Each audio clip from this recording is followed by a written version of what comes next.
Hi, everybody. This is Travis from The Berm Show. Lower 22 Vets is a social media platform exclusively for active duty and veterans.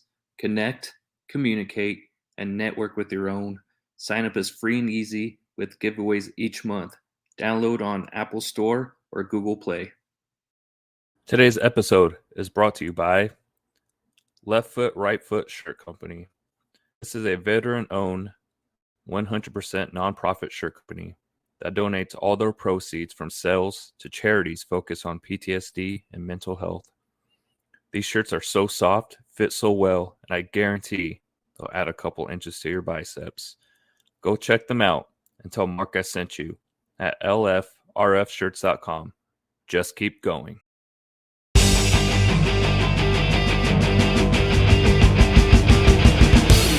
Awesome. All right. Yeah, so everybody, today we're here with active duty Coast Guard, 9 years in, I believe, and founder of SnapRack. And his name is Matthew Shier. Is that how you say your last name? Okay. Shier.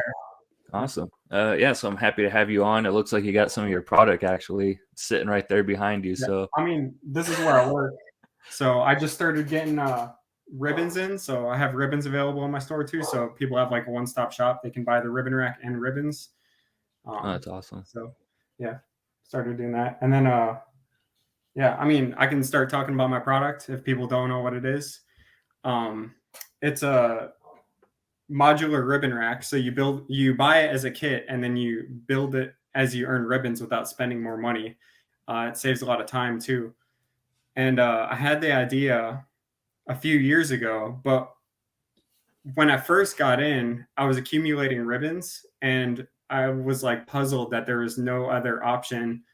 You know, the only option was to buy a new ribbon rack. I was like, what do you mean I have to buy a new one? Like these pieces don't just connect together. I'm like, there should be something where like they connect like Legos or something, you know? And it wasn't until a few years after that where I was finally like, you know, I'm going to do something about it. You know, I want to like invent it and start a business and help people like save money and time, you know? So I started working with a company that helped me design it, prototype it, source a manufacturer, and then yeah, took a lot of risk, dumping a lot of money into it, but I knew it was like a really good idea. So yeah, it sounds like, I mean, like I've seen some of your videos on how to like use them and how the ribbons kind of snap on it. It's crazy. Like I remember when I was in, you have the thick plastic pieces that you have to constantly buy to if you get more ribbons, and then there are some places that have like magnets, but those always seem to like just break off. Like it was like a magnet sheet type deal that never really, I mean, they lasted maybe a couple weeks, and it's like, crap, I guess I'll go back to those super bulky plastic ones again. But yours look, I mean, super clean.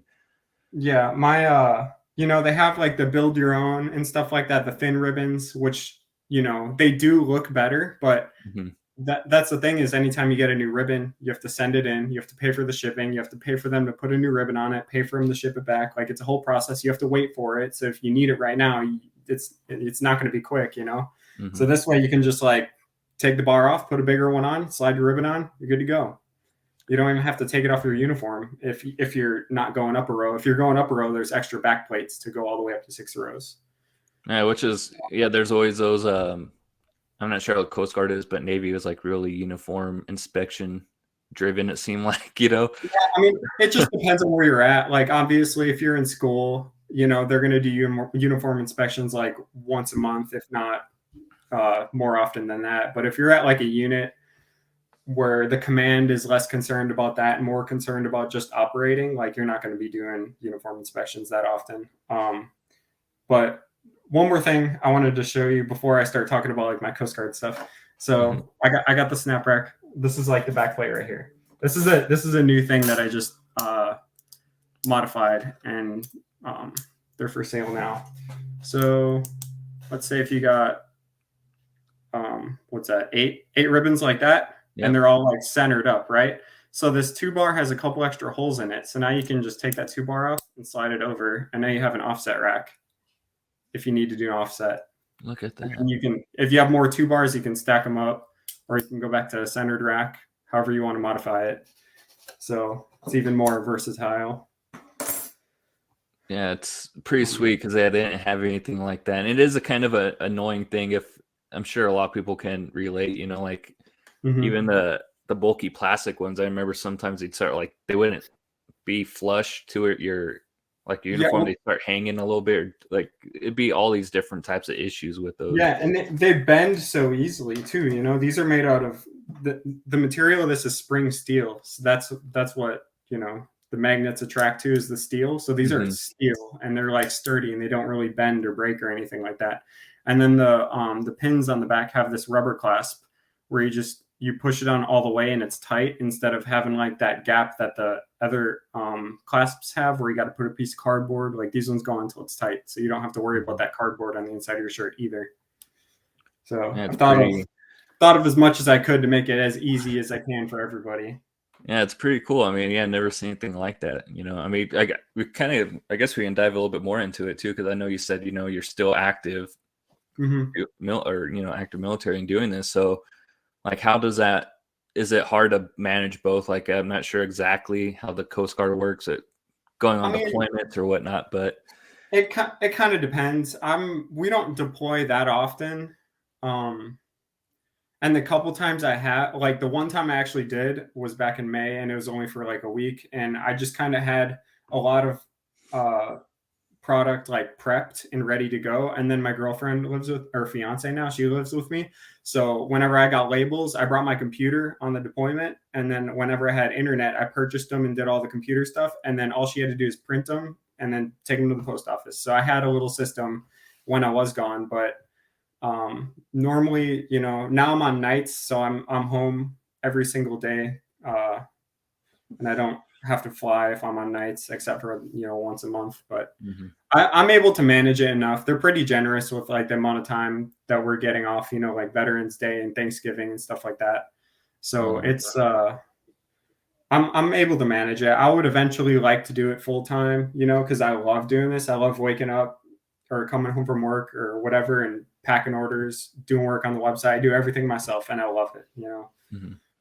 So I would eventually love to do it full time and then maybe just go reserve to have that just as just in case. Yeah, that's what I was going to kind of ask you too, because I know 9 years in. So, are you planning on doing the full 20, or is this kind of like not having your business going, kind of making you, like you said, think, oh man, maybe reserves is like the way to go, and I could Yeah. So really focus on that. this is what I've been thinking. And a lot of people ask me that too, is like, yeah, I'm almost halfway there, but it's been like a long half. Like I don't know if I could do another halfway to my 20. Like it's kind of a lot. Plus if I'm running my business, I almost have no downtime because I'm basically doing two jobs now. I go to my work for 8 hours and I come home and I work until work is done, until I'm done packing orders, done ordering stuff, working on the website, going to the post office, whatever I'm doing. Hmm. Um, so I'm able to manage it, but I'd eventually like to just push that to the reserves and run this full time. Yeah, Um, that'd be kind of cool that if that's something you're able to do, because I know there's like, was it like Middles of America and stuff that are out there, like all these other companies, but I've never mhm. seen anybody have something like that even. That's Well, that's because I invented it. I'm the first one. It's patent pending. You know, this is like my product that I designed and invented it and manufacture it. Oh, I don't manufacture. I have a manufacturer, yeah. but this is my product. There's nothing else like it out there. Nobody I was has gonna anything say like it. I feel kind of Shark Tankish with it, like yeah, Yeah. yeah, So you know. I applied to Shark Tank back in like February or March, and I got all the way to the video interview, which is like the last step before they get you on the show. You have to do like a phone call interview after you submit your packet, and then if you're good with that, they ask for the video interview, and I got to the video, but I haven't heard anything back. And I kind of thought that I was going to be able to make it, being that this is like a product that they've never seen before, and Mhm. someone in the military that has a product for the military. Like I've seen military members on Shark Tank, but this is like the first one that it's like for the military. So That's true, yeah, because I've seen people come on there, like there's like the bullet bottle opener that was on there before, if I remember yeah, right. yeah, There's like so stuff like that, and like yeah, but I just thought I thought I was gonna for sure get it at least, and maybe it takes this long. Maybe I just I gotta wait a little longer. But I can run it without them. Their help would just make everything go faster. But I'm otherwise perfectly fine on my own right now. Yeah, I was gonna say it's still probably one of those things where if you enough people that work with use your stuff, and then they tell somebody else, like it while you're in, it's probably good to have those connections too. Like, hey, this is what I've made. Even try it out, let me know. And now you got people saying like word of mouth, like, man, this is freaking awesome. Like, and it Yeah, spreads like rapid fire, and and that's hopefully, kind of what it's been doing. So back in like January 1st, it was like I didn't have a TikTok or anything. And my brother kept telling me, he's also in the Coast Guard. He's like, dude, just do TikTok, just make some videos. I bet it blows up, whatever. And I was like, no, I don't want to do it. And then finally on January 1st, I did it. I made like 3 videos, and overnight, one of them just had like 700,000 views overnight. I was like, holy, and the orders started coming in. I was like, Jesus. So I, from there, I was just like, holy cow, this is working. So I just kept up with the TikTok, making videos, and then post them to everywhere else. And I've got a pretty good following, better than I could have ever imagined. I never in my life thought I'd get paid to make videos, because TikTok pays you to make videos after a certain time. Never in my life thought once I would ever get paid to make videos. So I thought that was pretty cool. And they're paying me to advertise my own product, basically, is what I'm doing. And then yeah. So that's how I've been keeping up with my marketing and stuff. That's my marketing. That's it. Yeah, it's free. Oh yeah, getting paid to market your own product, like you said. That Yeah, what are the chances of that? How many people can even say that? Yeah, I mean it's not much. It's a couple bucks here and there, but it's still free money just to make a video about my product, hoping I get some sales off of it. And like you said, once it gets to their units, I get a lot of feedback. Like some people send me emails saying like, "Oh, this is awesome." I'm telling everybody at my unit about it, all the new guys, whatever, because it's perfect for new guys. If you're just getting out of boot camp, you have one ribbon. It works from 1 to 18 ribbons, so you never have to buy a single ribbon rack again. It's got the 1 ribbon, the 2 ribbon, 3 ribbon, and then from 4 you start building up rows: 4, 5, 6, 7, 8, 9, all the way up to 18. Buy it right when you get out of boot camp, never have to buy one again. Save a lot of money. Yeah, because like you said, instead of those bulky ones that you kind of have to buy normally, or you would have to buy there every single time you get a new ribbon or new row, you have to go buy another one. Even though they're not expensive, it's just annoying that you have to do it. Yeah, it's an inconvenience. And then what if they don't have it and now you need one? And it's like, well, hey, I've been there before where it's like we're doing a uniform inspection, you slack off till the last minute and you're like, oh, I'll go get the freaking rack that I need tomorrow. You go to the next and there ain't nothing there. Yeah, like, oh. Yeah, so you try to make some magic happen. Yeah, and I don't know how it is with other branches and stuff too, but I know like if you have more than 3, you can wear your top 3 as an option, instead of wearing your whole rack. So it has the 3 bar if you want to go down to your top 3, or you can build it all the way up to 10 or 11 ribbons, whatever you have. You can, or if you have like 2 different uniforms. What I've seen on an Army guy's uniform is he has a uniform where it's required that it's only the top 6. So he has his top 6. He does this all in one kit. He has the top 6 on one uniform, and then he has his full ribbons on the other one, because you're only using 2 different back plates, and it comes with all those pieces. He's got one kit and he's got 2 setups on each uniform. So it works on metals and everything also then? So I tested it on metals a little bit. I got to do more research on the metals. I'm trying to do some research on the mini metals right now, because I think that would work a lot better. I bought some Vanguard mini metals. I got to do some measuring and stuff like that. And I eventually want to make like the most universal, ribbon rack tool, to where it's like, oh, you can switch out the ribbons and put mini metals on, and then it's got the spacing for it because it requires different spacing. And I think the metals are the same way, but I'm not 100% sure. It seems to be different. I'm learning more as I go.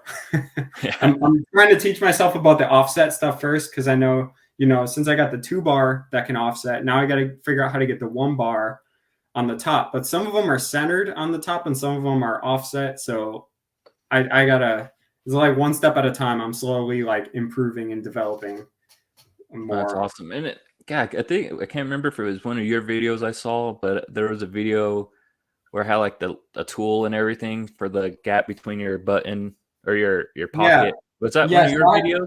Yeah, I have that too.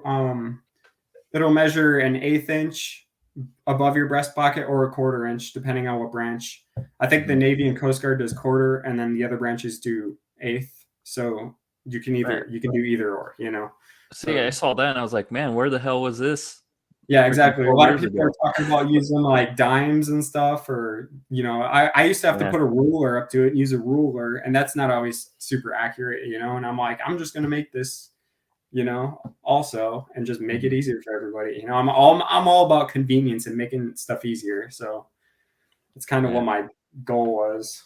So even starting it up, is it like intimidating? Because I mean, you got this idea, and then you're like, I'm sure LLCs or whatever it is that you need to get trademarks, and like you Yeah, said, patents are pending, stuff with it's banks. How does that all work? it's a lot. It was a lot of risk and a lot of like learning how to do things because I didn't know how to do any of it. I've never ran a business before. I've never Mm. invented something, you know. So I'm learning how to do it all, and it's been stressful. Like this whole year has kind of been stressful with like you know figuring out taxes and all the legal stuff.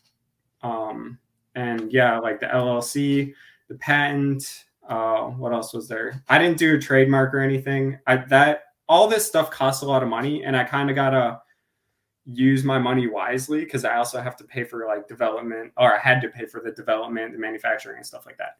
Mm.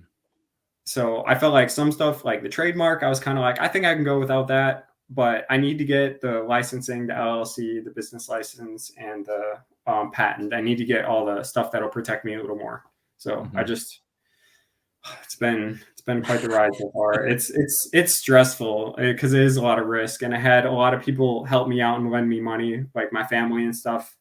Um, you know, so but I knew Yep. it was a good idea. I knew it would pay off. I'm like, this is a good idea. It's gonna work. Like, there's no stopping now. Like, I'm gonna just full throttle ahead on it. You know. Mm-hmm. So And has there been times even since you started it and it's gotten going and you're like, damn, like is this really a good decision? Has there been those times where you've kind of even second guessed yourself throughout the process of it? so I'm kind of like I'm kind of a perfectionist. So if something's not perfect, I get frustrated. And I've had you know times where I'm like, oh, it's not this way that I would like it to be, or I would like to change this or do this a little bit. And it's literally like I'm nitpicking like the littlest things. And but nobody else notices it, but it makes me upset because it's not perfectly the way I want it for whatever, you know. And that's going to come with like newer designs and stuff. Like I have a lot more ideas in mind to make it slightly better, Hmm. you know. Even though people like seem to love it now, I would like to make it slightly better in certain areas. So there's Which room for makes improvement sense. on my. Yeah, which makes What's that? sense. You know, it's your baby. So for you, it's you view it different than like I would as a consumer. Yeah, it's great. Mhm. I think it's perfect. But yeah, maybe like you're saying, there's something that you're like Yeah, you notice it because you see it every day. You're handling it. You're designing it. So your expectation level is a little bit different, than yeah, than the average person's. When I'm sure a lot of people are like that with their business in general. Whatever it is, it's you get very specific on how things need to be ran, operated, designed, and where dollars go and all this stuff. So yeah. I mean, it makes sense. So is it also then just you and your fiance doing this and basically? I mean, yeah, it's mainly me. She's at work now. She works almost every single day at a hospital. So, Oh, and okay. I'm the one that like you know I had it started kind of like before we met and stuff like that. And but she's been helping me. You know, if I need some help, she's been helping out, which is great. But it otherwise is mainly just me. I'm the only one. That's the way I like it. If I can do it myself, I'll do it myself. You know, like I said, I run the website, I maintain it, I do all the website designing, I did the designing of the logo and the packaging and the all this. I do everything. If I can do it myself, I'll do it. You know, there's no sense in paying somebody for something I can do.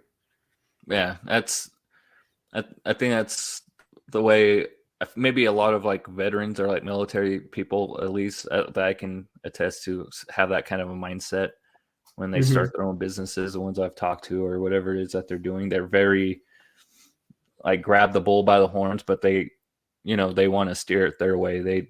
It's like, hey, you have an idea of exactly what you want for your business. So it makes sense that you're the one doing it day to day. Yeah. Yep. And again, like I love doing it, until I can't handle it, I'm going to do it all myself. And when I mean can't handle it, like if I'm starting to get hundreds of orders every day for whatever reason, then it's like, all right, I might need to call somebody to get some help, But like need a warehouse or something. yeah, my warehouse is my garage right now. All my shit's in my garage, and I put a little label, SnapRack warehouse, make myself feel better. Yeah.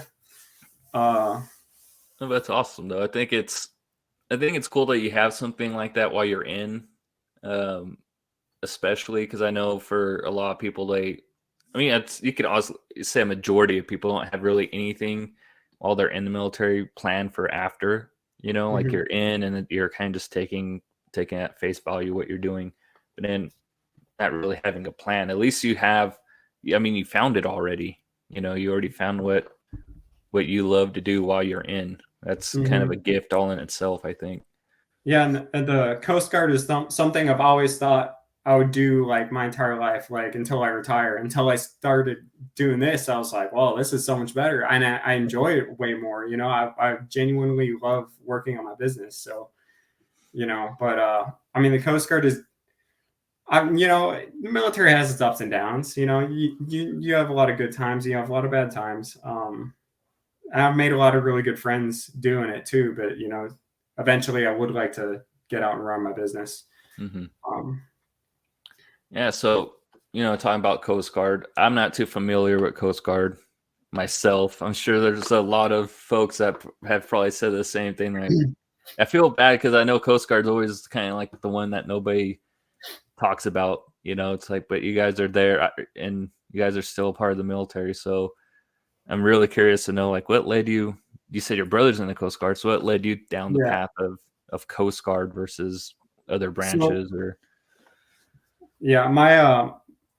I have 3 younger brothers. So it was all like me, like I was kind of paving the way. And then one of my brothers ended up joining because I was in, but so I didn't know what the Coast Guard was either, like before I was even like in it. So I was coming out of high school, didn't really know what I wanted to do. And my dad's like, well, you should join the military, like the Navy or the Coast Guard or something. And I was like, well, what's the Coast Guard? So I like started looking into it. And I was like, okay, that seems pretty cool. You stay within the States for the most part. You're saving people instead of like, fighting people or having to go overseas. I mean, you do go overseas in the Coast Guard, but it's just a lot less than the like the DoD. So joined the Coast Guard back in 2013, graduated boot camp. I was stationed in Cape May, New Jersey on an 87-foot cutter for a few months. I went to school to be a machinery technician. I wanted to go aviation. I'm aviation now. I wanted to go aviation back then, but the wait was like 3 years because I know for other branches, you go to school right after you're out of boot camp. You go to your like job profession school. Yeah. We don't do that. We go from boot camp to a unit, and then you put your name on a waiting list to go to your school. Oh, wow. So, yep. So you're called a non-rate. You're not rated because you don't have a job, but you're just like either an E2 or an E3. And then you put your name on a waiting list. So the aviation waiting list is like 3 years. And I was like, screw this. I don't want to be at this unit for 3 years as a non-rate, So I went machinery technician, which was only a couple months, graduated that, and then went up to St. Agnes, Michigan, where I was at a small boat station for about 4.5 years. And when I got there, maybe a year or two after I got there, I put my name on the aviation maintenance technician list. And then, waited my time out, waited my 3 years there as a rated like petty officer. And then, after that, I went to aviation maintenance technician school, and now I'm here in Mobile, Alabama. Work on C-144s. So it's basically like a small C-130, like just a mini C-130. And We do search and rescue missions, but then we also do the maintenance on the plane. We do, and I know like other branches are so big that they have so many people. Everybody is more job specific, but like the Coast Guard is so small. We have to do like everything. So we fly in the Okay. planes and do missions. Plane gets back, we have to fuel it, and we have to pull it in, change tires if we need to. A couple weeks ago, we had to drop an engine because we had to do an engine change.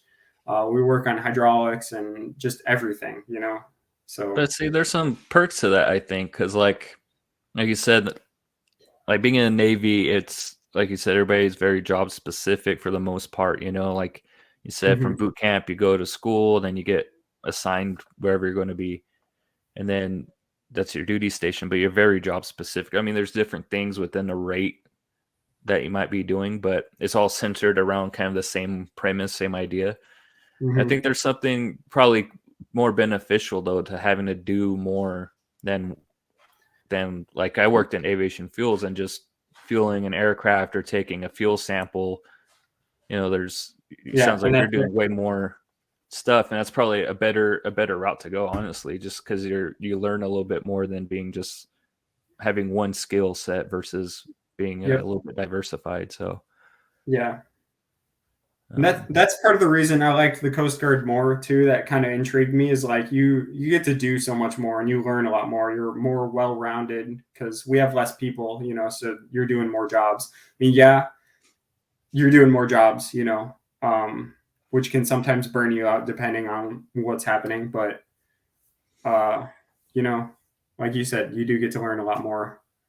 So yeah, and for real, that's I really do think that's probably one of the it sounds like something that would be really cool to do because yeah, Navy just it's on a ship like I was on a carrier. There's anywhere of 4,000 to 5,000 people on a carrier at a mhm. given time. It's everybody's just running around, and even this training you get in school or a school, whatever you want to call it. It's not very hands on or anything like that. It's a lot of just book stuff, and then okay, you're assigned to a ship or wherever you're going to go, and then you're having to learn how to do things different. It's real life is a lot different than a book, when you get Yeah, I get it. Like yeah, I 100% get that because that's what we did in school too. It was like, oh, all this book stuff in school, and then you get stationed to a unit, and they're like, oh, you know how to do this, right? I was like, I mean, I read about it once, I guess. Like, you got to figure it out.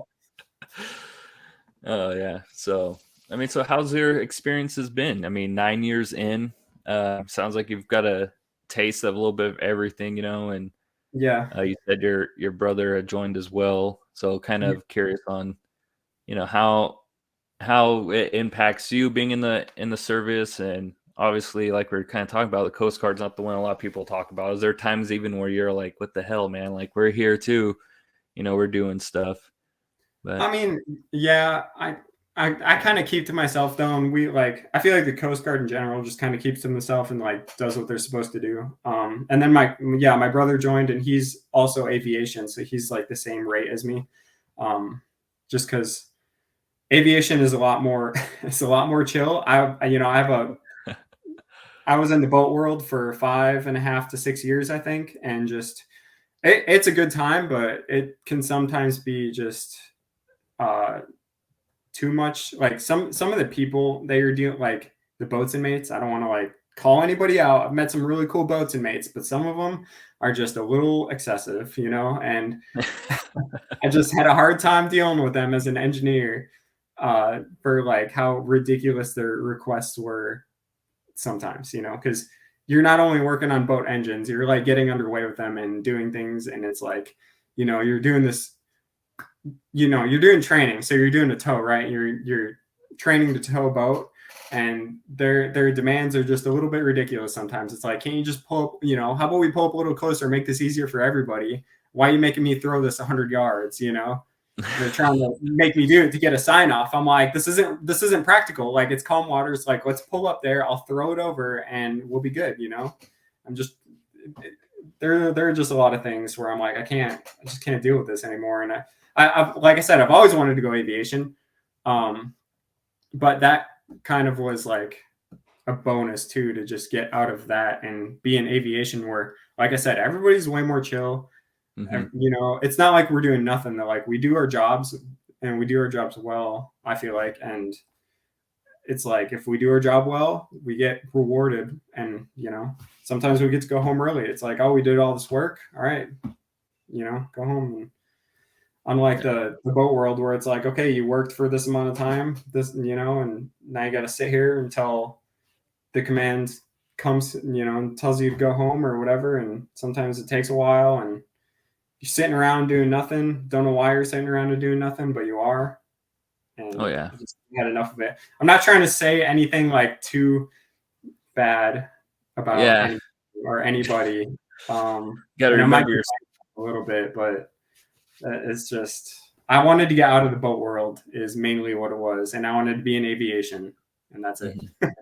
But No, you it's funny because know, there's a lot of so, similarities though on a being in the Navy, I guess, to like how that sounds. You know, like there were days when you do your work when we're station or in port or whatever it is, and it's like, all right, we started the day at 6 o'clock, but you do your job, you can probably leave like at 10 or 11 in the morning. But then there are those days where you're just twiddling your thumbs, like, all right, like we've been sitting here for hours mhm, waiting for something to happen, and it's like 3 o'clock comes around. Okay, yeah, we can all go. It's like, well, what the hell? What we've been yeah, hanging around here doing nothing for all day? Could have been doing something completely different. yeah, That's sometimes I wonder if they just like doing that just to mess with you. It's always like the Chiefs and the. I think you guys have like the same structure as rankings go, right? In Coast Guard's like Chiefs, you get your yeah, first yep, classes and all that stuff. Your yeah. petty officers. It's all the same.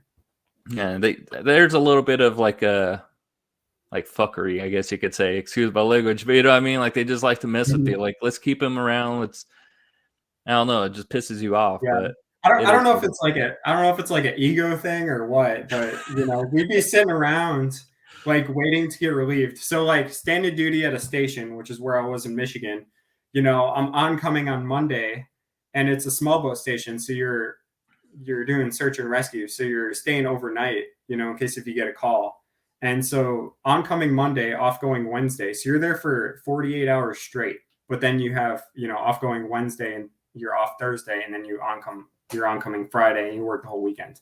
is. So on that offgoing day, it always took so long to get relieved. It's like, okay, the other crew's here at 7:30, you know, let's do like 30 minutes of like reliefs, you know, do your meeting or whatever, and let's get out of here. It's like, Mm-hmm. nope, we got to all do boat checks and we all got to do our reliefs. The command has to do their 47 meetings in the morning, and we're all sitting on the mess deck doing nothing. It's like, what are we all doing here? Like, it's 10 o'clock on my off going day, and I'm sitting here. I just worked 48 hours, you know? So that annoyed me a lot. And you know, that wasn't the only station that was happening at. That happens at like all small boat stations. Mm-hmm. Um, it's like, what are we doing? You know, like the time efficiency is just not their thing ever. You know, like they're never considerate of like the duty section's time, and that kind of like bugged me a lot. Yeah, that's similar to like the Navy. And actually, my best friend and I were just talking about this. Talking about when we're in, he was like, "Man, remember the most annoying thing was like when you're actually during your duty day and you have a watch." And he's like, the person that's supposed to relieve you from your watch shows up like an hour late. He's like, that Mhm. wasn't the thing that just pissed you off the most. I was like, damn, now I'm thinking about it. Yeah, you're sitting there, like maybe you have like a midnight to 4 watch, and it's just like, man, this isn't like, where the hell is this guy at? I want to go sleep. Yeah. But yeah, that happens a lot too, though. Like you're saying, it's been on the ship, or yeah, for us it'd be like be on the ship for 48 hours, and like you're ready to get out of there. But yeah, they would Mhm. hold you. They find ways to keep you around. All of a sudden, somebody will come in, hey, go shine some brass, and then you can leave after you sat around for like 3 hours doing nothing. So it's like, oh, now we go shine brass, do it. It's like, oh wait, they're gonna let us. They're going to go talk for a little bit, and they'll come back and let us know if we're going to leave. It's like, what the hell are we doing? Busy work, really like shitty with time management, which a lot of people would probably think would be the different for the military, is like to be very efficient with time. But Well, so I feel like a lot of the lower enlisted people are, but like the higher ups just don't consider the fact that they're wasting your time, like Hmm. Which that's is just true. Like if yeah. it'd be different if they were giving you tasks to do, but a lot Mhm. of it is just let's not really get anything done and Yeah. I don't Let's know. sit around for 2 hours and then I'll tell you to do something. Yeah, exactly. Um, Um, yeah, so I was going to ask you too. So when you go to enlist, I was just kind of curious about this, like because you say it mhm. brought up Navy and stuff. I can kind of relate. You know, Coast Guard is one of the ones I actually thought about going into as well. But like, what made you go Coast Guard though when you got to that recruiting office? Because usually, you know, there's like your Navy, Coast Guard. I think Army and Marines are all usually in the same hallway. But what um, made you choose the Coast Guard route specifically? Because it seems like so it's kind of similar to the Navy. Sorry. no, it's all good. So I did like how small they were, like I feel like we're a lot more tight knit, and that's just me saying stuff. I Hmm. don't know how the Navy actually is. But I also like the jobs that were in the Coast Guard too. Like, everybody's dream when they're first joining the Coast Guard is to be a rescue swimmer and pull people out of the water. Like that's what they want to do. And that's kind of that was my mindset too. I was on the swim team for 4 years in high school. I was like, I want to join the Coast Guard, be a rescue swimmer. I want to jump out of helicopters and save people. That was like my thinking. And then, when I got in and I started to learn about the other jobs, I was like, oh, maybe I want to be like a mechanic and work on the helicopters or Mm. planes or boats or whatever, and kind of had more options open once I like went to boot camp. But that was my initial reason, was like, I want to jump out of helicopters and save people, like, Yeah, like the the movie The Guardian with Ashton Kutcher, like that's what I wanted to do. that's what I was gonna say. And, Yeah, with Kevin Costner and Ashton yeah, Kutcher. I mean that movie, if that doesn't make you want to jump out of a helicopter and save people, though, I don't know what movie would ever yeah. be able to do it And, and because And that's usually like everybody's response is like, why'd you join? It's because I wanted to jump out of helicopters and save people. And then they end up being, like a something else, because the rescue swimmer has a lot of like really strict requirements, and it's very like physically demanding and mm, mentally demanding. It's so a lot of people end up not wanting to go to the school because of that, or end up dropping out of the school because of that. So it's a very demanding profession, but it's also very rewarding, yeah, I could But imagine. yeah, I've done my deal of pulling people out of the water. Like up in Michigan. I can tell a little story. We had two kayakers were kayaking under Mackinac Bridge. They thought it'd be a good idea to kayak in like 3 to 4 foot waters, and they wanted to kayak all the way to the middle of the bridge and back, which is like 3 miles just to the middle. And they didn't have life jackets, and it was like November up in Michigan, so it was cold, and they had their sweatshirts and boots and Oh man. everything on. So we got a call saying one guy was in the water. We drive all the way out there, and he's holding on to the back of his buddy's kayak in the water, in like the freezing water, and I ended up grabbing him and pulling him out, and got him a blanket and like treated him for hypothermia and stuff. And then the other guy, we're like, hey man, like you want to come on board, like we can drive you back to the station and stuff. And he's like, no, I'll just paddle back. And we're like, are you sure? Like we're right here. And but there was another boat on scene, and the other boat's like, okay, like, well, you take that guy back, we'll watch him, you know. So we're like, all right. So we left with the one guy, and then it wasn't 2 minutes later, and they radioed to us. They're like, yeah, this other guy just fell in. We're gonna get him. We're like, oh my god. So yeah, he because of the waves, he must have just hit a wave on the side and just fell over. And um, yeah, the other guys picked him up. We brought him back to station. And then this is the part too. So, we just saved these guys' lives. So, like, I understand they weren't wearing life jackets. I was a boarding officer. Um, I was a qualified boarding officer then. So we would board boats and make sure they had all their safety equipment. If they didn't have certain safety equipment, we could potentially like ticket them. So they didn't have their life jackets. We get back to station. Senior chief is there, and the first thing he says to me after I just pulled this guy out of the water, he's like, "Did you give him a ticket for not wearing a life jacket?" I was like, "Are you kidding me?" I was like, Uh, I just pulled him out of the water and say like we saved this guy, right? And you're telling me that I should give this guy a ticket. You know, next time this happens, he's not going to call the Coast Guard because he's thinking that he's going to get a ticket. You know, like what? You know, what's your thinking behind that? And just stuff like that like bothered me too. I was like, what? Like, you Yeah, know, that could be kind of annoying. I could imagine. It's like, man, we just saved this dude's life, and their biggest concern is a ticket right now. yeah, for not But wearing a life jacket. He next time he falls in without a life jacket, he's not going to call anybody. He's going to try to figure it out himself, and he's probably not going to make it. You know, so yeah, and then like, you hope too that common sense next time that him and his buddy yeah, do something like that, they'd be like, all right, let's get freaking proper yeah, gear on, and yeah, and be you'd done. think that too, but they just what they made it seem like is they just forgot. So I don't know. I don't know if they just didn't want to or forgot, but I don't know. it was kind of dumb of them to do that. But I didn't think I should ever give them a ticket for that. You know? Yeah. I mean, I don't know if they forgot because it sounds like the second guy. I mean, he just saw his buddy almost like freeze to death, decided to keep going. That would have been enough of Yeah, like, I'd have been oh like, crap. wow, put me on board. Yeah, Yeah, most people would have said like, okay, I'm good. We can get out yeah, here. Like, it's getting a little choppy or something, you know. But yeah, yeah, that's crazy.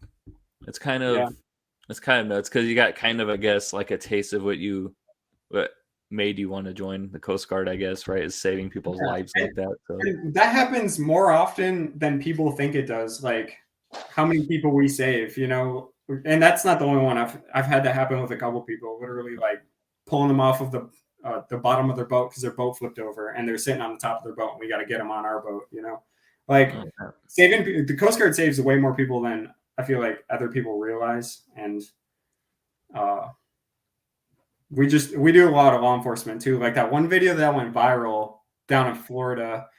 It was a few years back where the guy jumped on top of like a submarine thing and was like punching on the top of it and then he like got his gun out and stuff. And do you remember seeing that? No, he jumped on a submarine though. It wasn't a submarine, but it was a, I don't know. I think it was like maybe 20, 25 foot, like small underwater Oh, like vessel that was like okay. they smuggle drugs that way, you know, so we can't see them. Well, the Coast Guard caught him, and the one guy jumped on board and literally was like pounding on the top of it and like telling him to get the hell out. And drawed his gun on them, and they opened up and with their hands up and stuff. And somebody got that on video, and it just like went viral and blew up all over the place, which was like super Damn. cool.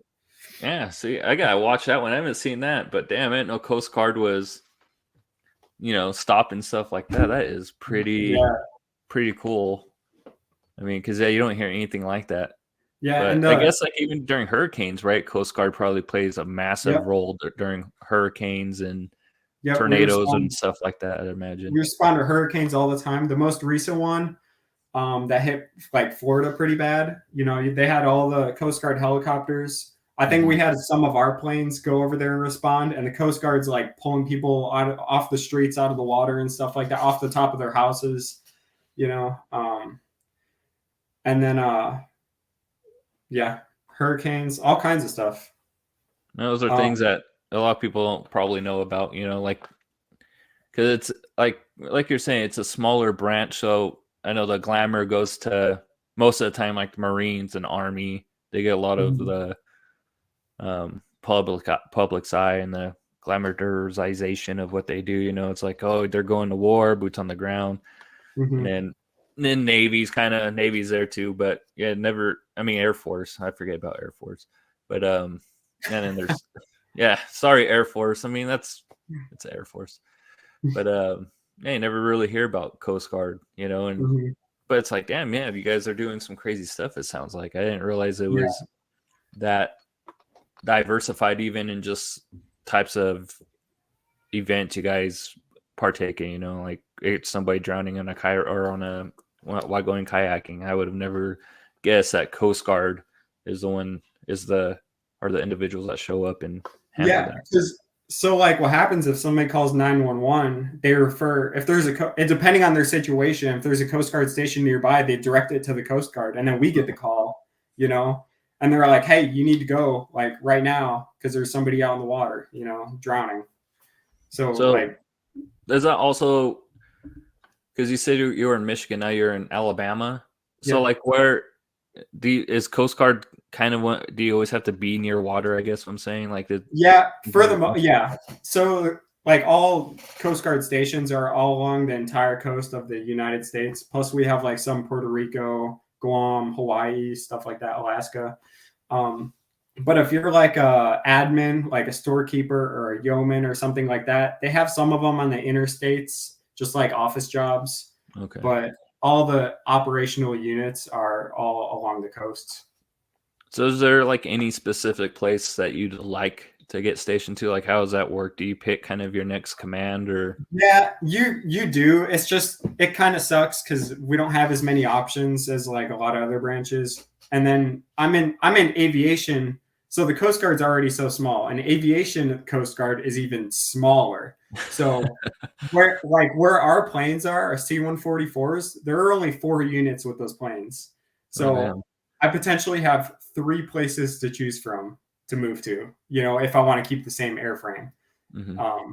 So it's my goal is to eventually my goal is to get into the reserve before I have to move. Like I don't want to stay here forever, but I want to move when I'm ready to move, So I don't have plans to stay active by the time they tell me to move. Like I want to get into reserve by then and be able to like run my business. Hmm. Um but yeah. So Yeah, but and so how does it work too? Are you like in a certain like duty station or whatever it is for like 3 years, 4 years? Like how does that yeah. normally work for? Okay. Yep. It depends on the unit, So if you're like up in Alaska or like a harder unit, it's usually a 3-year billet. But if you're somewhere where it's a little easier, you get a 4-year billet. Or Okay. like cutters are 3 years, but small boat stations are 4 years. Nice. So then I'm guessing your I'm next four. up is what, at 12 years? Is that you do like 4 year intervals or Well, mine's a bit weird because I went back to school, so it's my transfer season would be in 2 years. So oh nice. at 11 years would be mine. Mine's a little off, but yeah, I Well, got 2 years. which is cool. I mean, so starting your business, I think we said earlier. I mean, so has that kind of really cemented the idea of like, I really want to get out reserves, just do Yeah. this, or would you, if you didn't have your business going right now, would you just be like, all right, I'm going to stay in 20, or would you still would have considered going to the reservist route? If I didn't have my business, I would still be in and do active till 20, But since I have my business and it's going well and I really love doing it, that's what I want to do. That's what I want to Mhm. spend all my time doing and have more freedom to do what I want. Yeah, that's But awesome. yeah, if I didn't have my business, I'd be active going to 20 because that was my mindset going into it. Even 4 or 5 years ago, that was my mindset. Not even that long ago, that was like, okay, I'm just doing my 20, get out and do something else. Hmm. Uh, That's awesome. I mean, 20 years goes by fast. I mean, it really does. It doesn't might not seem like it when you're in, but like I was telling my best friend about this yesterday. We were talking on the phone. I was like, man, I've been out for 11 years. Like, man, if I would have stayed in, I'd be damn near close to retiring right now. It was yeah, crazy how fast it yeah, really does go. Um, but yeah, I mean, more power to you. I think that's so awesome that you have something to fall back onto because a lot of people don't, you know. hmm Um, and having the options like that, just having the option to whether you want to stay in full time or do the reserve route. That's how many people get to have that option. I think that's hmm you put yourself in like a really good position where it seems like a lot of folks, like I mentioned earlier, don't really have. I mean, I can even think to myself and other people I know, like you have an idea what you want to do when you get out, but you don't really plan for it while you're in. You don't do any of hmm the grunt work you probably should do to be yeah. well Like, prepared, which like you've even just going to clearly school, done. like start taking classes, use that free tuition, and start getting degrees to be able to get a job like right when you go out would help a lot. That is like one probably the most underrated thing, that's out there because nobody does that. Nobody Mhm. goes to college when they're in. I know I didn't. I knew of like one or two people that did, at least got their associates by the time they got out. So it's like, all right, now you got 2 more years and get a bachelor's. But it's like going from straight from military life to straight to college life and trying to get a job is not easy, and it's because you don't have nothing to stand on. All you got is your military experience, and that's not necessarily going to get your foot in the door everywhere. So that paperwork's important. I think that's a very good thing to say. It's very underrated. A lot of people don't think about that while they're in. Like, take advantage of it. And that's my thing. Like, it is scary. Like, even thinking about going reserve, I don't want to just like go cold turkey and just quit active, because I have, I feel like I have, what's it called? I'm trying to think of the word. I want to say like not reliability, but security. So I have like that job security. And to go to like just quit active, I would lose all that. I've had that for 9 years. Like, that's scary to think about, that I would just all of a sudden not have anything, the free healthcare and the paycheck that comes every 2 weeks. So the reserve is a good step to kind of take to, before I get out at least. And, like I said, for whatever reason, if my business goes south, which I hope it never does, I don't think it will, I have that to fall back onto. If I need to go back active, I can go back active and I'll be good to go. Yeah. Like I said, I think you've really put yourself in one of those positions where you got so many options, and you're probably the first person I've heard that I can think of that has those types of options available to them, because you've made it work. Like you said, you went to college. While you're in, take advantage of it. You found a solution or an answer to a problem, a solution to a problem. And now you've really got kind of like anything you want to do, you can do. It's just such a rare thing to see somebody have it. And I mean, more power to you. I applaud you for that, because damn, I wish I would have done something like that. I wish I had some type of plan. And it's really cool hearing somebody that does have a plan in place, and like you said, it is kind of intimidating when you get out, or even thinking about getting out, and those paychecks, the healthcare, all the stuff you don't really think about day to day, that you do rely on. So it's definitely intimidating once you step off that ship or out of those gates for the last time. So, but yeah, I know we're getting close here to the end and stuff, getting close to an hour here. So I just want to say thank you again for coming on and making some time. I know you're busy then, because man, you got multiple things going on. So I really appreciate you taking some time. I'm working every day. Hell yeah. I mean, I can't wait. I might need to get some, because I still have my dress whites with no medals or ribbons now, because my wife used them on a shadow box she had made for me. So I got to get some ribbons on there, just blank, hanging up there in my closet. So I'll have to grab some for sure. Or at least check it out. Like it works best with, like, I mean, I know what did you do? Did you do your 20? Are you retired? No, I did 4 years and I got out. So I think I got 7 ribbons or 8 ribbons, 7 or 8. Yeah.